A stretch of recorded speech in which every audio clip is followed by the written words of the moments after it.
I teraz powiem kilka słów o Starym Teatrze, z którym potem związałem swoje życie na długo, na 20 więcej lat. Mianowicie to był teatr zupełnie wyjątkowy. Kraków był trochę na boku. Aktorzy w Krakowie byli bardzo dobrzy, wielka tradycja. Grali w wielu przedstawieniach z wieloma reżyserami, nim zgromadzili się w Starym Teatrze. Ci, którzy przychodzili ze szkoły teatralnej, też byli w rękach tych samych profesorów, którzy grali potem z nimi na scenie. Krótko mówiąc, to jakaś się wytworzyła taka więź i ocena jakby wzajemna.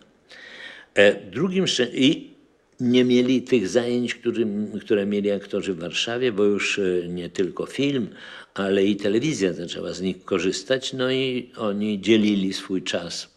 Aktorzy Starego Teatru byli do dyspozycji rano, po południu, w dzień i w nocy.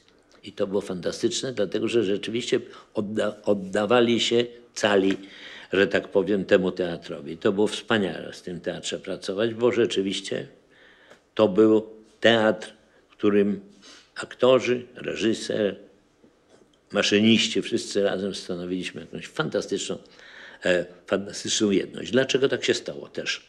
Dlatego, że w tym teatrze zaczęło pracować 3 reżyserów.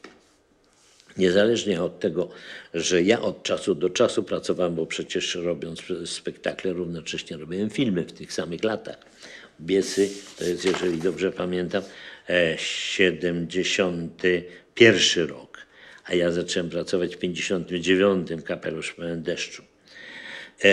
I potem pracując równocześnie robiłem filmy.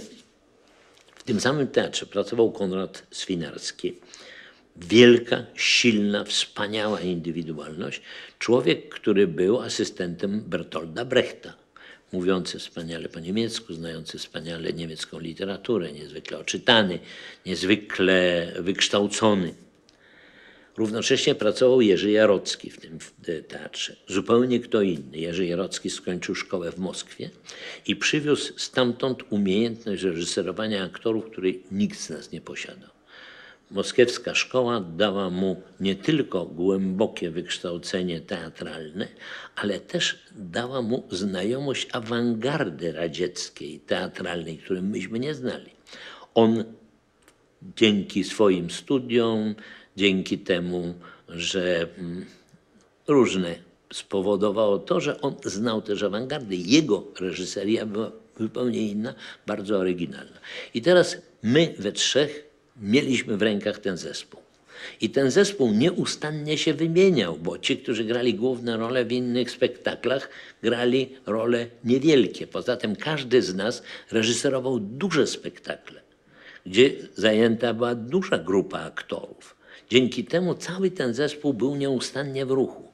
I nawet aktorzy o mniejszym talencie podwyższali swoje umiejętności w tych trudnych zadaniach, jakie na nich spadały.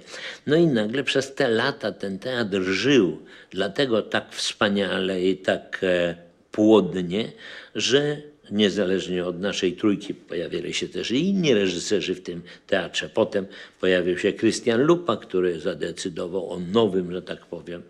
Konrad Swinarski zginął tragicznie i pozostawił po sobie przedstawienie Dziady, które jeszcze potem długo było grane. W każdym bądź razie to był teatr naszych marzeń, jeżeli tak można powiedzieć. Rzeczywiście oaza sztuki, oaza, jak film był czymś, co trzeba było zrobić na czas, co trzeba było zrobić, no jakby wymuszał na nas wszystkie możliwe terminy, to nagle życie tego Starego Teatru płynęło właściwie jakby było życiem dla sztuki. Fantastyczne miejsce.